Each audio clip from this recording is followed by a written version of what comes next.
Hello friends, welcome back to my channel Rusikkalam. நம்ம இன்னைக்கு பார்க்க போற ரெசிபி ரொம்ப சூப்பரான டேஸ்டியான French omelette.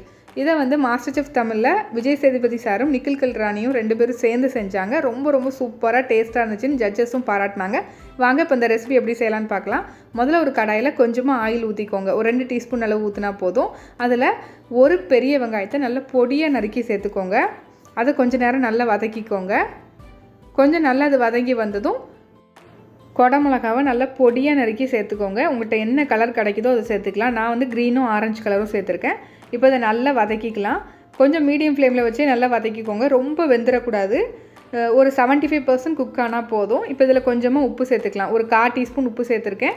அப்புறம் நல்லா காரசாரமாக வேணுங்கிறதுக்காக பச்சை மிளகா சேர்த்துருக்கேன். உங்களுக்கு தேவைன்னா சேர்த்துக்கோங்க, இல்லைன்னா சேர்க்க வேண்டாம்.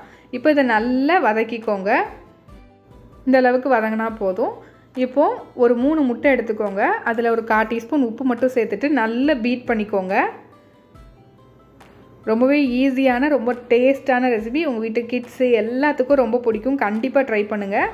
இது இந்த மாதிரி நல்லா பீட் பண்ணி எடுத்ததுக்கப்புறம் நம்ம ஃப்ரை பண்ணியிருக்கிற அந்த வெஜிடபிள்ஸில் இதை சேர்த்துக்கோங்க. அந்த வெஜிடபிள்ஸ் நீங்கள் எதுனாலும் சேர்த்துக்கலாம். கேரட் துருவி சேர்த்துக்கலாம், பொட்டேட்டோ சேர்த்துக்கலாம். எல்லாமே ரொம்ப சூப்பராக இருக்கும். இந்த மாதிரி ஃபுல்லாக ஸ்ப்ரெட் பண்ணி விட்ருங்க. இப்போ மீடியம் ஃப்ளேமில் வச்சுட்டு இதுக்கு மேலே சீஸ் துருவி போட்டுக்கலாம். நான் வந்து சீஸ் ஸ்லைஸ் தான் என்கிட்ட இருந்துச்சு, அதனால் நான் இந்த மாதிரி பிச்சு போட்டுக்கிட்டேன். அவ்வளோதான். இதுக்கு மேலே கொஞ்சம் பெப்பர் தூவி விட்டுக்கலாம்.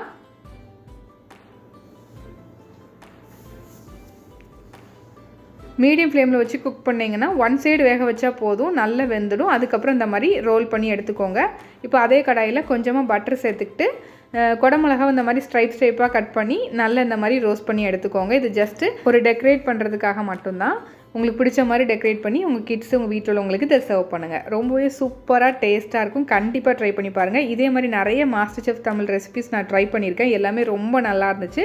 அந்த லிங்க் எல்லாமே டிஸ்கிரிப்ஷன் பாக்ஸில் இருக்குது, போய் செக் பண்ணி பாருங்கள். இந்த சூப்பரான ரெசிபிஸ்லாம் உங்களுக்கு பிடிச்சிருந்துச்சுன்னா மறக்காமல் லைக் பண்ணி, ஷேர் பண்ணி, கமெண்ட் பண்ணிக்கோங்க. இதே மாதிரி இன்னொரு இன்ட்ரெஸ்டிங்கான ரெசிபியோட உங்களை மீட் பண்ணுறேன். அதுக்கு மறக்காமல் நம்ம சேனலை சப்ஸ்கிரைப் பண்ணிக்கோங்க. அப்போ தான் உங்களோட ஃபியூச்சர் ரெசிபிஸ் எல்லாம் உங்களை தேடி வரும். Thank you friends.